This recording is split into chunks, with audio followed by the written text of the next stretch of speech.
Представьтесь, пожалуйста, как зовут вас? Горюнов Игорь Иванович. Дата рождения? 11 февраля 1977 года рождения. Откуда вы? Республика Мордовия, город Саранск. Мордовия, город Саранск. Я хочу с вами записать интервью. Меня зовут Владимир, я журналист, я вам представился. Это под запись и для публикации. Вы не против? Нет, не против. Не против. Пожалуйста, расскажите в таком случае ваш путь, как вас вот призвали или что там сделали, и как вы попали в Украину, и что здесь происходило. Меня призвал военкомат Пролетарского района города Саранска на военную службу на территории Украины. Так. Я пришел в военкомат, прошел медицинскую комиссию, и в течение короткого времени я был отправлен в город Екатеринбург. Ну, дальше. Где мы проходили подготовку. Так. Долго? Нет, в течение недели. Через неделю у нас... Стреляли, бегали, что-то там делали, да? Нет, больше оформления документов.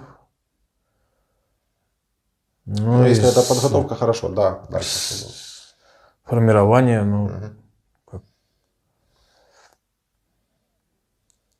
Ну, дальше вы поехали куда?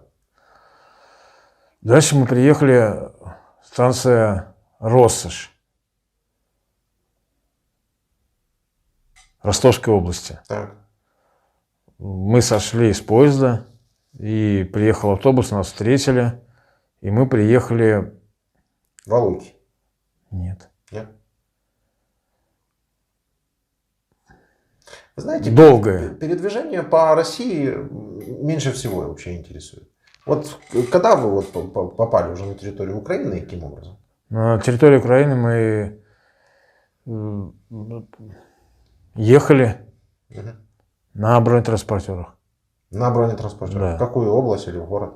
Мы приехали в поселок Лисичанский. Лисичанск? Не в город Лисичанск, а поселок Лисичанск. Лисичанский. Это с какой стороны вы пересекали, с какого города из российского вы зашли в Украину? Или вы из Беларуси зашли, может быть? Нет, мы из России зашли. С какого города? С города Миллерово. Миллерово. Да. Первый раз слышу, вот видите, что-то новенькое. Так, зашли вы в поселок Лисичанский на бронетранспортерах. Сколько вас было? У нас было 2 бронетранспортера. Я на одном из них ехал я. А сколько человек в каждом бронетранспортере? Ну, у нас был экипаж сверху. 5 человек. По 5 человек на каждом? Да. Так. И в какого числа или месяца примерно это было? Это было в начале июня. В начале июня, что-то давно уже, да, произошло. Так, и какая перед вами стояла задача? Задача была наступательные действия в районе нефтеперерабатывающего завода. Нефтеперерабатывающего завода. Понял. И он недалеко от поселка Лисичанский находится. И что происходило? Ну, мы пытались проводить наступательные действия, но безуспешно, поэтому... А каким образом? Ну, что вы делали? Мы занимали лесополосу, но постоянно отходили. То есть мы не закрепились на этом участке. А почему отходили? Ну, были... Ну, как это, по-военному. Отступали. Это даже не по-военному, это любой ребенок понимает, что такое отступали. Мне интересует, почему? Ну что, ну какие были причины отступать?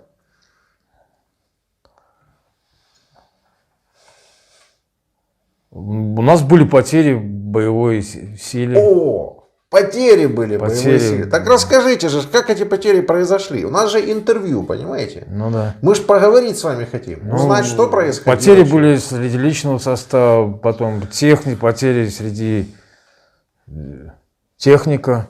Сестра ваша, кстати, ответила, если что, сейчас с ней поговорить. Спасибо. У нас просто концепт определенный. Вы сейчас расскажете историю, потом с сестрой поговорите, потом еще дополнительные вопросы и разошлись. В общем, ну, наступательные действия наши были как-то не очень успешны, поэтому... Не очень успешно. Да. Вы говорите, были потери. Да, большие. Сколько лично Ну, вы лично видели был... или слышали о количестве потерь? О каком? Ну, я лично сам находился в лесополосе, и моя задача была... Я находился по полной боевой готовности, и за все время мне приходилось только выносить раненых и убитых. О, это То была есть... ваша задача, получается? Нет, это не была моя задача, но получилось так, что это стало основной моей деятельностью.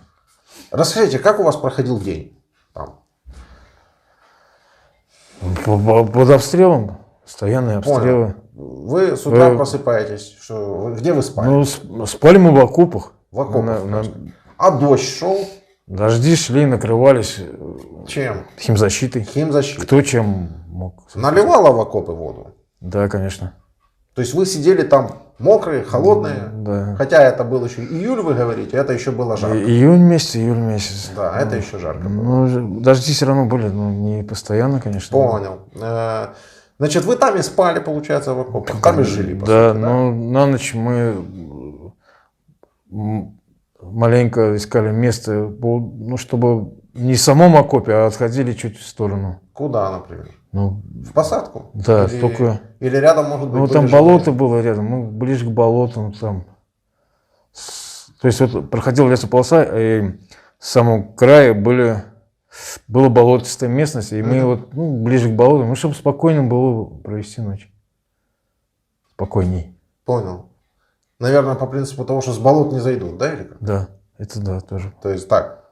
Ну, я догадываюсь. Ну да. А вы ожидали того, что ВСУ может в любой момент прийти? Да, потому что, конечно, как же, передовая линия обороны. Понял. Вот что интересно. Вы говорите, вы просыпались под обстрелами, по сути. Не просыпались, а день был под обстрелами. Да? День вот полностью, да. То есть вы приходите, садитесь в окоп, идут обстрелы. Да. Артиллерия, минометы, артиллерия, все. минометы. И вот тут бац, приходит каким-то образом сообщение, что 200 есть. Так? Вот каким образом? Это практически на глазах происходит. Либо передают просто, либо видишь, что кого-то тащат. Рации были? Радиостанции. По которым передавали? Или это голос? Мы все в районе видимости были, наши, допустим, роты. Вот так вот. А какая протяженность окопов? Протяженность по всей лесополосе, но у каждого... Ну, сколько? Километр 2, 3, 5? 5 километров, может быть. Лесополоса была, довольно-таки это... 5 километров нет, но километра 2, 2,5. И сколько человек растянулось на этих 2-2,5 километра? В окопах? Не одна рота, 2 роты. Даже 2 роты? Это сколько, 200 человек? Примерно, да, так. Но лесополоса была протяженная. Теперь... Я могу только в пределах своих рот. Да я понял. Я хочу картину сложить, как просто да. это происходило. Просто интересно же представить. Вот лесополоса, там около 200 человек разбросаны по окопам. Да. Что-то прилетает, вы говорите, кого-то несут мимо, да, или как? Или передают, что в кого-то что-то прилетело. Вы говорите, что вы непосредственно в этом участвовали. Как происходил тот момент, когда вы переставали сидеть в окопе и начинали носить кого-то? Ребята просто звали, потому что, допустим, 4 несут одного, получается, что это расстояние нужно преодолеть большое и тяжело, поэтому просто тебя зовут, и ты бежишь с окопа помогать. Мы несли, допустим, 200 или 300, передавая носилки друг другу, потому что мы по тропе, по лесной тропе все это передвигались, поэтому и там холмистая местность, это было тяжелее, чем по равнине там нести кого-то. Поэтому, как правило, 200 или 300 мы несли 10 человек, то есть 5 человек отдыхают, 4 несут. И так менялись. Кому-то надо нести было автоматы, там, бронежилеты, там, все прочее. Куда вы их несли?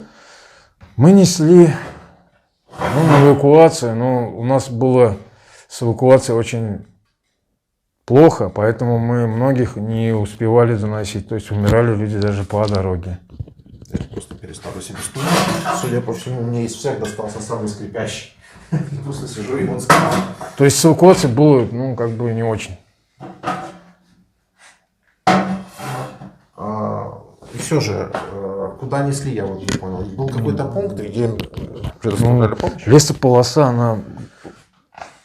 Мы вообще должны были наступать, но наступления нашего не было удачно, поэтому мы закрепились на ней. И мы несли их туда, к себе в тыл, то есть в ту сторону, откуда мы начали, откуда зашли. Оттуда... Лисичанская, да? Поселок Лисичанский, да. Ну, лесополосы в районе этого поселка. Вот лесополоса, вот где-то здесь поселок Лисичанский. Да, да. Вот вы стоите, сюда прилетел, да, условно говоря, вот в посадку, да? Вы его понесли в поселок. Эвакуировали, ну да, в поселок. Сколько в день таких эвакуаций? О, это было, я не могу сказать, но почему-то вот, ну, это много, очень много. Потому что у меня была такая ситуация, что мы одного раненого несли на эвакуацию, донесли его до края лесополосы, а так как, ну, мне сами ребята сказали, что ты оставайся здесь, маленько передышись, потому что там у нас был пост. Потому что, ну, возрастная категория у меня, и мне было тяжело уже просто. Да, это понятно. На некоторое время останься. Я полных лет, кстати. 45. 45. Я остался там, и мне приходилось просто помогать ребятам, которые несут 200-х или 300-х, просто помогать. То есть я... Нет, это я уже понял, но все же, ну, среднее количество какое-то же можно примерно в день сказать. Большое. Ну, большое. Для кого-то, понимаете, 10 человек. 10 человек. Ну, 200-й, 300-й. Я не могу сказать, какая численность была. 200-й. Для меня и один человек погибший ни за что, это много. Для Путина и 5 миллионов человек будет много было. Абсолютно безразлично. Вы говорите 10 человек. Ну да, за день. Примерно 10 человек за день. Да, 200-й, Так 300-й. а сколько же времени вы там стояли?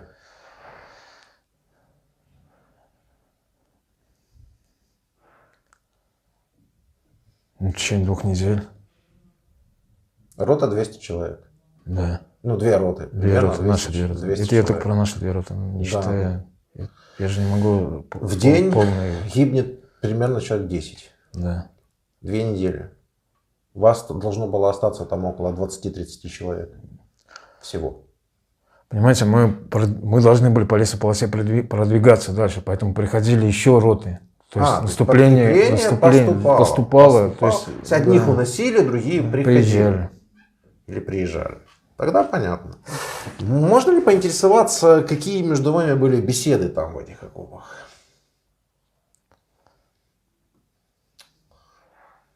Ну, значит, если примерно дать направление. Примерно при постоянных обстрелах только...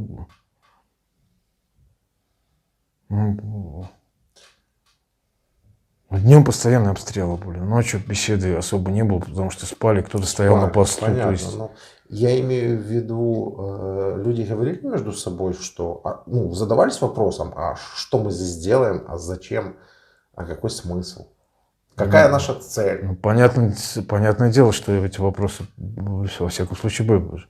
Это, да, были вопросы. Что...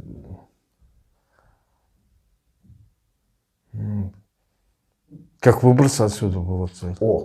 Ну, вопрос по-любому был основной в любом случае. И что? И какой вы давали себе ответ на выбраться? Кто-то шел в отказники, кто-то... Были отказники? Были, да. Много было отказников. Сколько было больше, 200-х или отказников?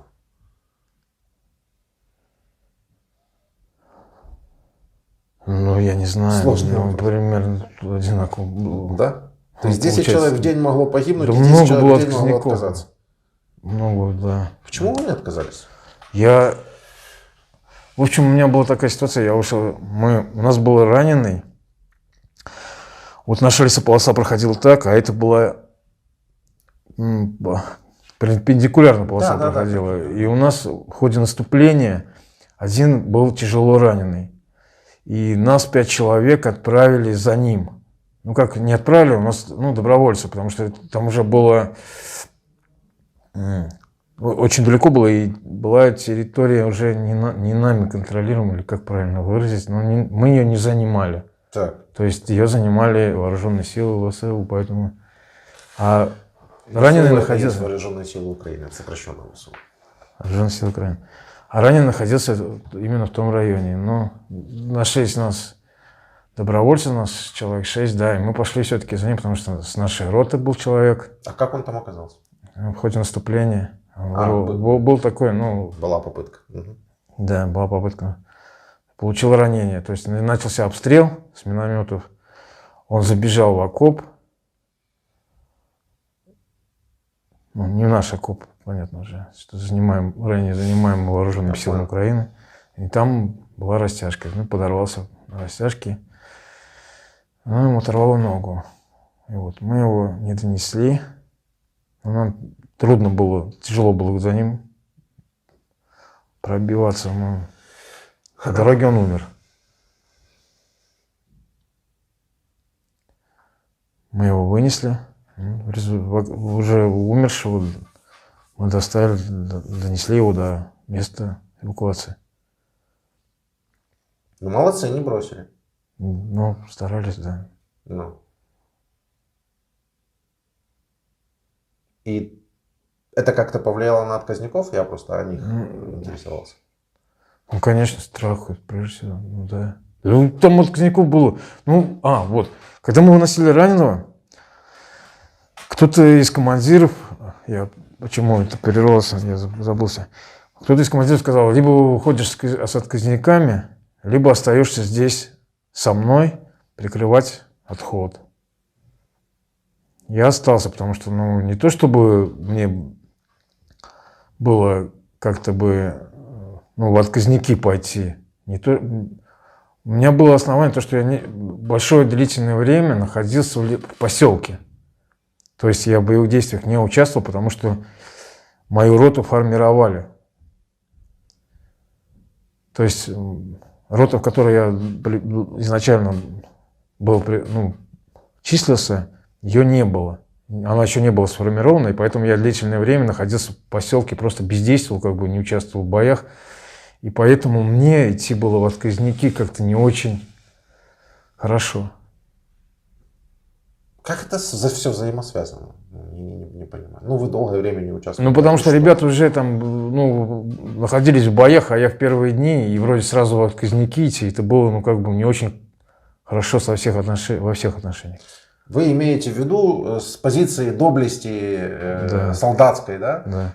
Так, окей, мы здесь переходим на немножко другую идеологическую тему, это мы попозже поговорим. Как вы попали в плен?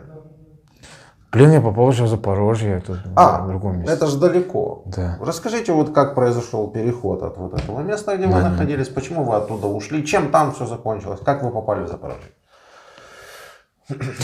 Там закончилось то, что у нас были потери.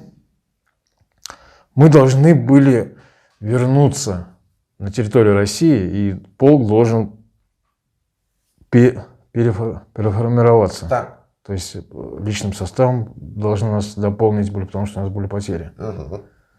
Но по дороге все изменилось, и мы изменили направление и выдвинулись в Запорожье. Это уже я не знаю почему, но формирование будет происходить, что уже в Запорожье, на месте. То есть так я понял. В Россию, в общем, вас не попали мы туда, да. То есть... Вы пошли к Запорожью по безопасному какому-то? Нет, ночью. Нет, также и обстрелы были. Также обстрелы? Да. То есть мы в общем, медленно очень все двигались, очень медленно, поэтому... По дороге были потери или нет? По дороге потерь нет, не было. А в какой населенный пункт вы прибыли в Запорожской области?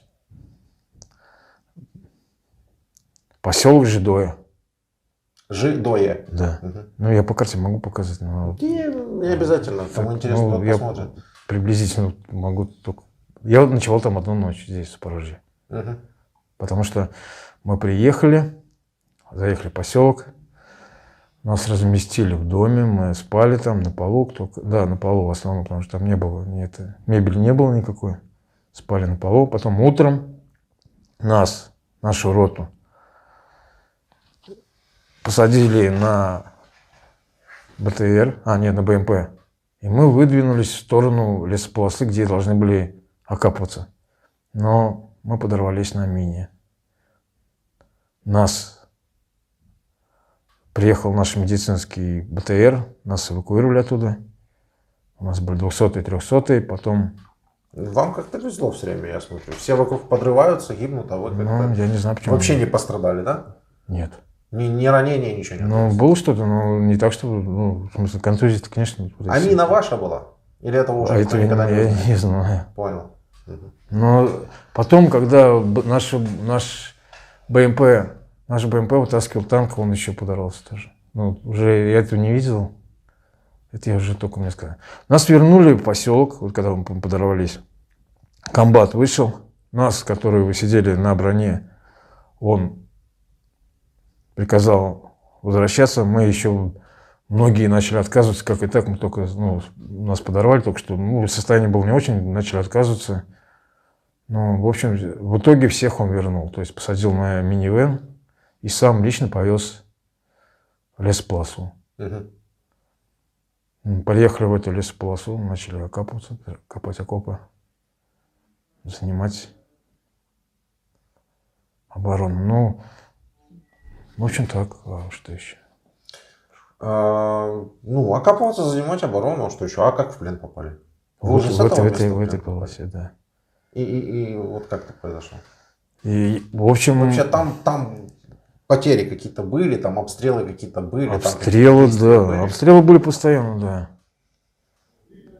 Мы по этой лесополосе начали продвигаться вперед, но постоянно боестолкновения у нас были. Ну, то есть постоянно перестреливались с вооруженными силами Украины. То есть... Вы лично попали в кого-нибудь? Ну, там не было такой видимости, что попал, не попал. С чего вы стреляли? У меня автомат был.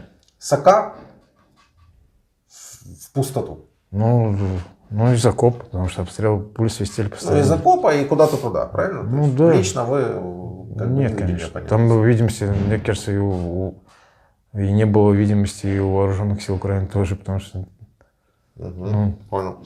А с вашей стороны летели мины, летели, может быть, какие-то артиллерийские? У нас не было ничего, только стрелковое оружие. Хорошо. И что? Вот это все происходило. Днем мы начали продвигаться по этой лесополосе. Так. Вперед. У меня была сумка, там магазины лежали от автомата. Магазинов, наверное, 10-12, но они как бы считались не только мои, а общие. Понятно, общий рот. Общий боекомплект. Да, общий боекомплект. Вот. Мы продвинулись до края лесополосы. Начался сильный обстрел и наступление вооруженных сил Украины. А во сколько вас двигалось людей? Так, рота, у нас рота была, 100? не помню, нет, меньше. 50? В роте не было 100 человек, да, где-то. 70, У нас из-за постоянного пополнения мобилизованных было непонятно, сколько человек. Кто-то уезжал в госпиталь, ранения тоже были. Ну вы же тоже мобилизованный? Ну да, вновь прибывших. Кстати, мобилизация как таковая началась вот 2 месяца назад. А вы уже в июне, вы говорите, в июне, да, мобилизованы. Да. Как это так получилось? Я получил повестку, пришел в военкомат. Ну, призыв-то уже был, как бы. Ну, контракт вы какой-то подписывали? Да, конечно. Подписали. Бумаги-то я подписывал, да. Угу. То есть вы попали под скрытую мобилизацию? Ну, я не знаю, как его называть, но получается. В России не была оглашена мобилизация в июне еще. Ну, а как же, боевые действия ведутся с каких пор-то? Боевые действия ведутся с 24 февраля 2022 года. То есть уже 9 месяцев приблизительно. Ну, призыва не было, а потом-то пошел призыв в военную службу. Зачем вам армия нужна в России? Скажите, пожалуйста. Армия? Да. Армия. Вообще армия, в России? Зачем, да. Зачем Ну, я не такого уровня, как для того, чтобы защищать границы на территории. Вы служили в армии? Да, срочная служба, но это давно было. Понял. На июнь 2022 года вы служили в армии? Нет, я работал. Почему вас бросили на войну в Украину? И еще раз возвращаясь к вопросу, зачем вам армия?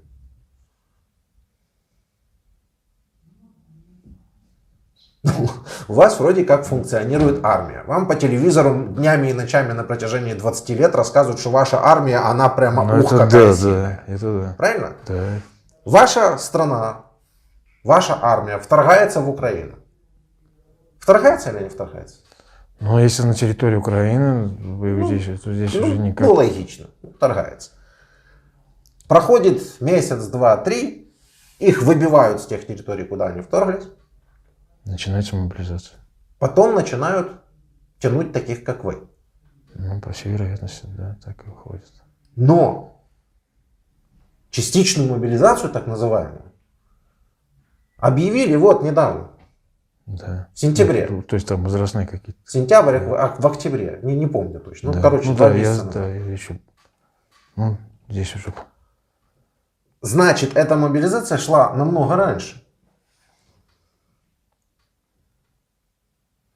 Фактически. Ну, то есть ее никто не объявлял, но простых людей воевать. Ну, я-то никак не мог попасть в ряды вооруженных сил, потому что я гражданское лицо. Правильно. По сути, Вы могли только через мобилизацию попасть. Получается, что да, ну, значит, это раньше. Я просто, мы это делаем для зрителей. Я пытаюсь все время доносить до зрителей, что вам в России врут.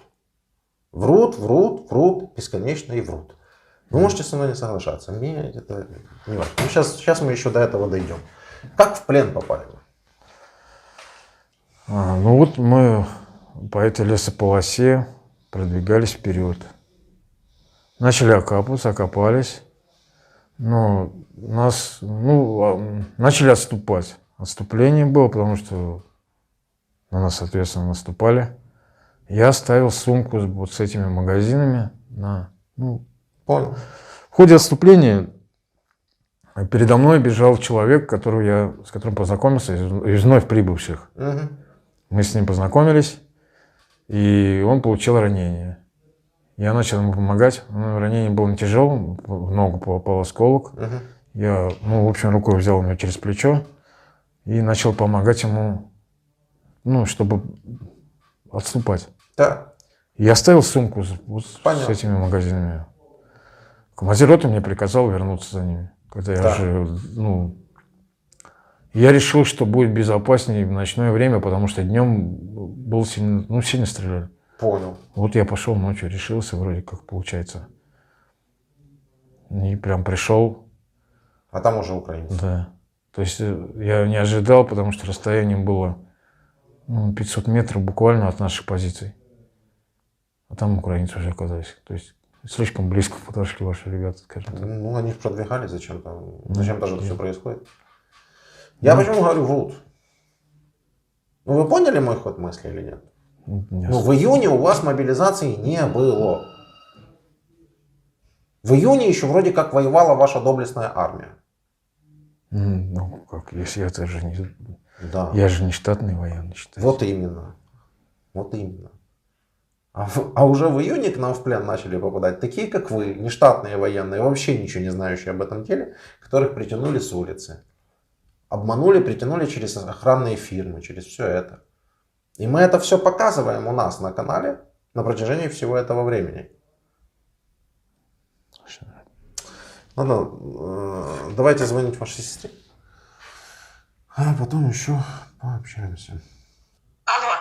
Да, добрый день. Звонок этот будет записываться и будет опубликован. Меня зовут Владимир, вы уже слышали в голосовом сообщении все. Услышали, да, вы? Да. Передаю трубку. Алло, Наташ, привет. Вот так, перед собой держите. А что там Алло. Алло. Ты в плену? Да, у меня нормально все. А кто тебе сообщил? Я. Давно уже знаю, жди меня видела, не жди меня из Украины. Ищи своих. Я видела тебя там. В какой программе-то? Ищи своих. Правильно? Глупые ты. Да, ищи своих. Ну, Наташ, у меня все нормально. У меня, говорю, все нормально, говорю.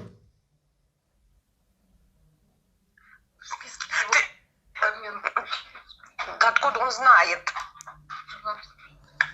Алло, Наташ, мне ведь много времени нету. Да связь плохая. Ну, такое. Мы тебя очень ждем.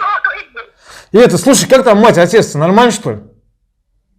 Все нормально с ними, да. Ну, Светка привет тебе передает. Все нормально с ними.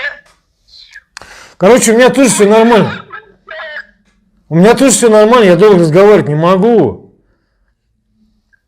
Мы тебя Ну все, короче, это, я скоро буду... Да вернусь скоро, давай, ничего, все нормально. Да куда вы так спешите? Дайте я скажу. Зачем мне говорить тоже не особо? Смотрите, его обменяют в том случае, если вы пойдете к своей военкомат там в свой местный и скажете, во-первых, меня зовут Золкин, моя фамилия. Это видео будет на моем канале в Ютубе. И вы сможете показать своего брата там в военкомате или где там и сказать, что он находится в Украине и что его нужно менять. Понимаете? Менять. То есть надо отдать кого-то из украинских пленных и забрать вашего человека. Я сообщала, в принципе, его сказали, что включили в списки на обмен. Ну включили, значит обменяют.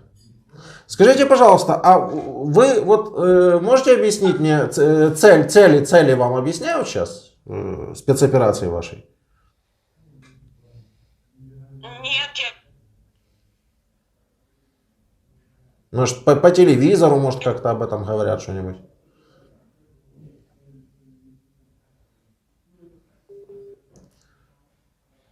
Да, плохая очень связь. Ну, я попробую с этим что сделать. Хорошо, скажите пока-пока, потому что... Наташ, Да, мы слушай, у меня, короче, все нормально. Алло. любим тебя. Все, окей. Да, могу тоже сказать. Голосом можете сказать. Потому что... У меня все нормально, в общем, это. Скоро приеду, что? Все хорошо. Да, ну скоро приедет, если его обменяют. Все. Да, сейчас что-то попробую наладить со связью, потому что первый раз здесь пишем и немножко проблематично. Ну, в целом услышали, да, своих? Ну да, приятно, спасибо. А знаете, что я хотел спросить у нее? Не знаю. Какая цель этого всего? Ну, она вообще не может знать. А вы? У меня единственное, как бы не единственное, в то же время я не понимаю, зачем как это другая территория, и я здесь оказался. Ну, это я по своей глупости, конечно. А что бы вы сделали, если бы знали наперед все? Но наперед так невозможно. Но... Ну вот вы сейчас находитесь в июне, начало июня. Ну отец как отец. В Саранске у себя. Да. Ну. Ну как отец говорит, пока на грабли не наступаешь, ты не понимаешь, вот так оно и вышло. Нет. Хорошо, это слишком сложный вариант, типа знать все наперед. Сейчас вы что об этом думаете? Вот вы уже все увидели. Ну все увидел, да. Ну. Зачем? Куда идет Россия? К чему стремится? Вот это я тоже не могу понять, потому что на территории нас не касается. Если бы это было на территории России, да, нужно было... Не то, что нужно было, я считаю, что это просто... Безусловно. Это никто не ставит под сомнение. Свою землю, свою страну нужно защищать. Здесь вы что делаете? Здесь, да, я тоже не могу понимать. Ну, я не знаю, как ответить на это. Ну. Вы еще раз бы пошли? Конечно, нет. Но за какую я имею это? Я кто такой, чтобы на чужой территории? Ну как? Это сейчас вот вас вернут в Россию, вам скажут снова, хлопнут вас по плечу, скажут, иди, потому что Родина говорит. Если там... Как Родина? Ну, говорит, а что я оккупант, что какой, если... Ну, пускай так, ну, как получается статус такой. Ну, я не оккупант сам по себе, такой человек, что нет. Ну, получается так. Вы уже за оккупанта заговорили, я еще ни слова об этом не... Ну, так здесь говорят, что оккупанты, вроде так, но получается... А вы не оккупант? Ну, я такого статуса за собой как бы раньше-то не знал, ну, то есть... Получается, что да, потому что мы зашли на территорию другого государства. Интересный с вами разговор такой, вы будто сами себе накидываете темы, сами на них отвечаете. Ну, я не знаю, что я здесь делал, если прямо говорить, ну, то есть общими языками. Ну, понятно, ну, так я же с вами разговариваю, понимаете? Ну, вас никто ничего не знает. Сестра ваша, например, ничего не знает, вы ничего не знаете. Кто знает? Ну, Путин знает хорошо. Следующий вопрос. А вас лично ваша судьба не интересует? У вас все вот так вот. Вот Путин знает, а мы идем, да? Понимаете, я доверяю своему президенту, ну. Так, хорошо. А те, которых поубивало, которых выносили? Ну, теперь у меня... Они доверяют президенту? Или им уже некому доверять? Ну, за это,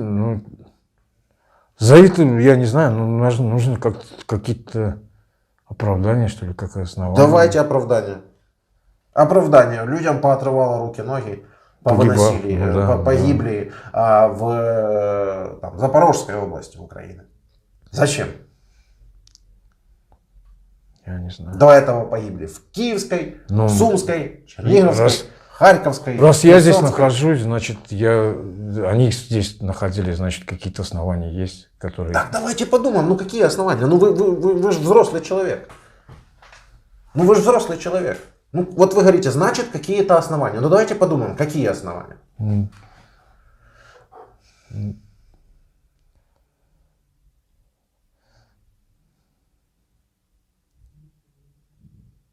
Я не могу сказать. Так.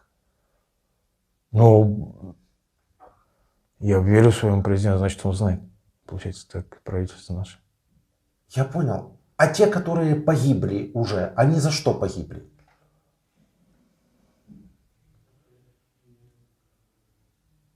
За то, что вы верите своему президенту? За то, что они верили своему президенту? За то, что их мамы, папы верили своему президенту? Понятно. Мы можем выйти за рамки предложения «я верю своему президенту». Угрозы со стороны Украины, я так думаю, что не было никакой государству. Не было. Ну. Наоборот, даже было все как-то, было время, что было вообще все хорошо. Время было, да, ну. Со стороны Украины не было ничего, никаких военных действий в сторону России вообще.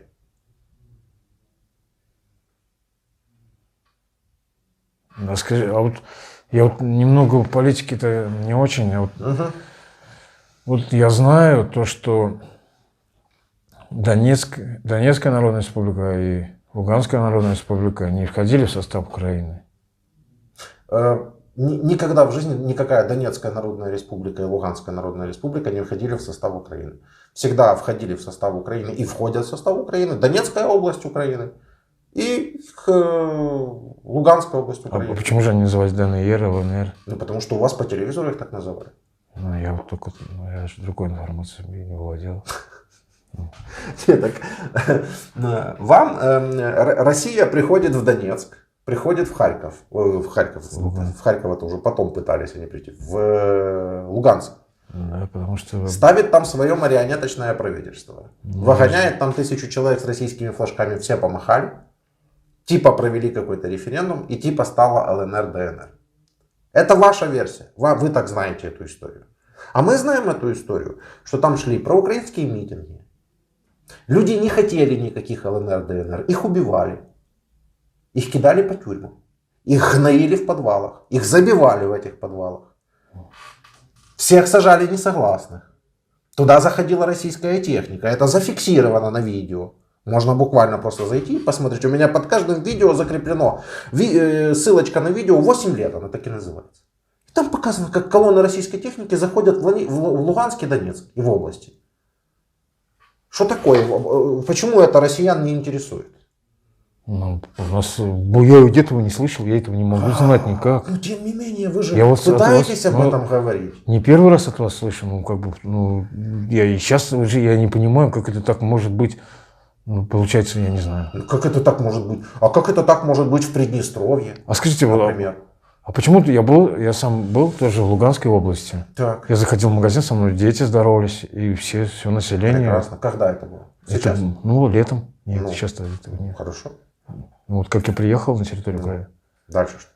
Ну, наоборот, относится к военным, российскому военному хорошо. Да, и к украинским военным относится хорошо. Это как-то делает территорию украинской или российской? Нет. Я не беру привязку сейчас к именно там, где вы заходили. Любой город возьмите. Да, Ну, представьте получается. Белгород. Ну. Зашла украинская армия. Ну как, ну, Ну как? Ну вот зашла украинская армия, заходят солдаты в магазины, покупают все, к ним хорошо относятся. Что, да, это Белгород стал Украиной? нет. Ну, а почему вы тогда вот решили, что если в Луганске с вами здороваются, то значит Луганск стал Россией?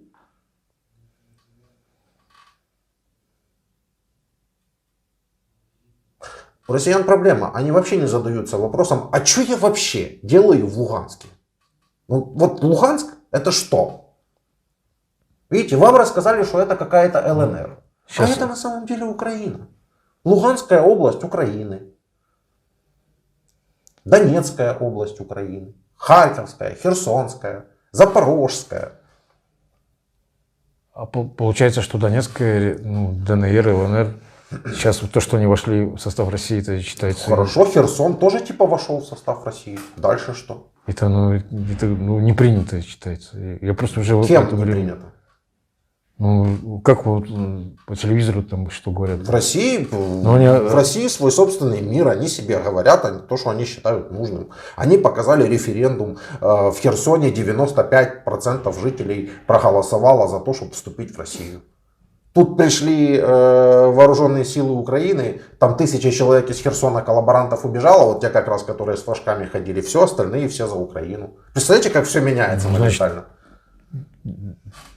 А Херсон включили типа в состав России. Ну, вы же должны понимать, что то, что там включает или не включает ваше шизофреническое правительство, это ничто, по сути, ни на что по сути не влияет и не меняет ничего. Война это будет идти до тех пор, пока Россия не оставит все территории Украины. Которые она там решила, ну не она решила, что, а кто-то там в России решил. Ну, я тоже против такого, если как это, ну, если...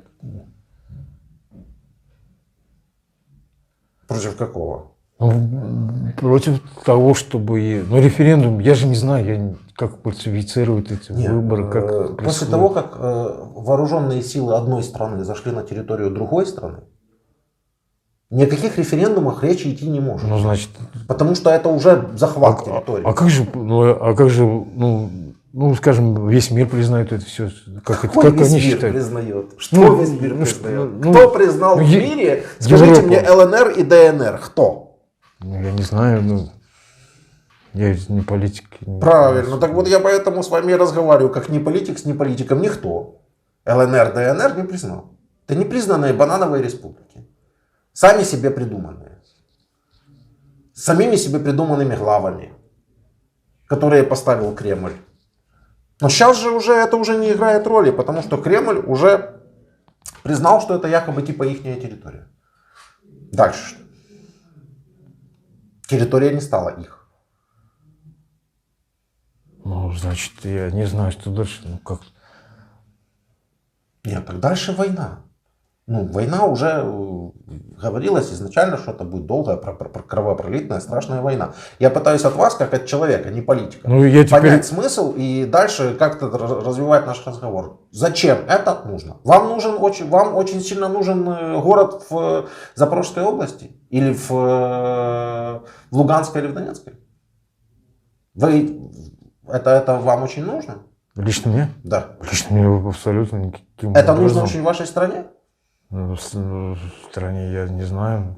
Давайте подумаем. Но я думаю, что это не особо нужно было. Ну как, я У не... вас земли Ну, мало. у меня достаточно, лично меня ее достаточно, думаю, что я не один такой. То есть огород, пожалуйста, что хочешь. Нет, я даже не про огород говорю, я говорю про то, что в России, в принципе, огромнейшие территории незаселенные. Да. Зачем вам еще территория Украины? В чем смысл? Да ни в чем. Там что, какие-то грандиозные ресурсы находятся, которых у вас в стране нет? Нет. Ничего такого. У вас тоже шахли, уголь, что хочешь, сколько угодно. Только разрабатывай. Так зачем? Вам лично не нужно. Стране вашей не нужно. Зачем? Кому нужно? Ну за кого гибнут эти люди? Вы видели, вы по 10 человек мертвых людей носили. За кого? За что погибли? Я тоже это, ну, как бы, я не понимаю такого, что кто, ну, как правило, я вот тоже сам собой рассуждаю, вот сейчас нахожусь долгое время, как бы это есть время, ну, подумать. Я тоже понимаю, что это как бы сам себе задаю вопрос часто, что почему я здесь сделал. Потому что у меня, по сути, у меня не за что даже воевать, то есть как бы ничего нету такого, чтобы, воевать, скажем так. И я, с большинством людьми, с кем пересекался и общался здесь, в ходе войны, получается, что все военные, которые находятся здесь, либо с неустроенной какой-то жизнью, либо с малыми достатками, то есть, обеспеченный человек в любом случае не поедет воевать, как бы получается. Ничего себе, к чему мы пришли. И поэтому получается, что... Так оказывается, вы пошли воевать только потому, что вам денег пообещали? Не то, что... а из-за чего же тогда? Я откуда знаю? Мне интересно. Вот вы сами как бы это все рассказываете. Я же вас не склоняю к этому. Получается, я просто так понял. Вам денег пообещали, вы пошли. Так или нет? А что же еще-то? Да я не знаю. Я попытаюсь понять. Вы пошли из-за денег в Украину? Отчасти, конечно, из-за денег. А не отчасти из-за чего? Я же не один взял и пошел. Или там все спрыгнут с не какая-то группа. 9 этажа, вы тоже спрыгнете, что ли, получается? С 9 этажа я прыгать не буду. Вот это не аргумент. Все пошли, и я пошел. Нет. Я же не в составе какой-то группы. Я составил армию, которая российская армия. Да, а не какая-то определенная группа людей. В составе оккупационной армии. Что дальше? Не какая-то группа людей. А как это оправдывает вас? Как это оправдывает ваши действия? Что вы в составе армии? Что?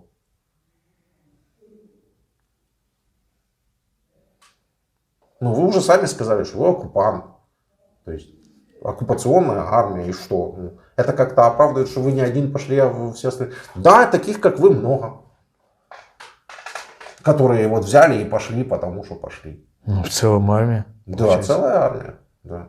85 тысяч человек к сегодняшнему дню уже никуда больше не пойдут. Понимаете, что я? Это как нет. 85 тысяч россиян уже погибли в Украине. Потери. За последние 9 месяцев. Я слышал, что огромное. Да. И вот все такие, как вы. Понимаете? Я пошел, потому что я пошел. Конечно, денег не было, поэтому пошел. Но это не все еще. А что не все? Все пошли, и я пошел. Вот так. У нас в России такой менталитет, он всегда так. Куда все, туда и я. То есть вы говорите о том, что люди не индивидуальны? Это индивидуально, может, я не знаю, как. Я про общую массу населения. Как-то так, да. Наверное, так. Я понял. Что-то можете передать россиянам? Что? По поводу вот этого всего. Стоит им пойти повоевать, не стоит? Разобраться надо сначала, понять, нужно ли или нет. Это каждый уже пускай сам делает. Вот так. Нужно или не нужно. Если кому-то нужно, то пускай идет. Так как же кому-то нужно, если вы говорите как все, так и все. Менталитет у вас такой. Я имею в виду, что если кто-то не понимает или не знает, может, кому интересно. Что интересно? Посмотреть, увидеть. Что увидеть? Что такое война. Увидеть, что такое война, кому-то интересно? Может быть, такие тоже покажутся. Таким идти, посмотреть. Если Думаете, стоит? Думаю, что нет. Нет, так я вашего мнения интересуюсь. Стоит вообще? Если кому-то интерес есть, то пускай приходят, смотрят. Если ни у кого не интересно, если у кого-то нет интереса, то я думаю, что не стоит. Тот, у кого есть интерес, у него много шансов погибнуть здесь, как вы думаете? Огромный шанс. Огромный шанс. Да. Но ему стоит пойти посмотреть. Если он если есть у него что-то сомневается там или как-то, может там. Может, интересно просто, как это так, вроде столько погибших, да и это не может быть, там, или еще что-то. А как вы думаете, это правда про такое количество погибших? Ну что, да. Ну уж кто совсем безголовый считает, что ему нужно прийти, чтобы в этом, собственно, лично убедиться, то тут у меня, конечно, комментариев дополнительных нет. Тут. Я не знаю, что я знаю, то я сказал. Ну, я уж понял, все правильно.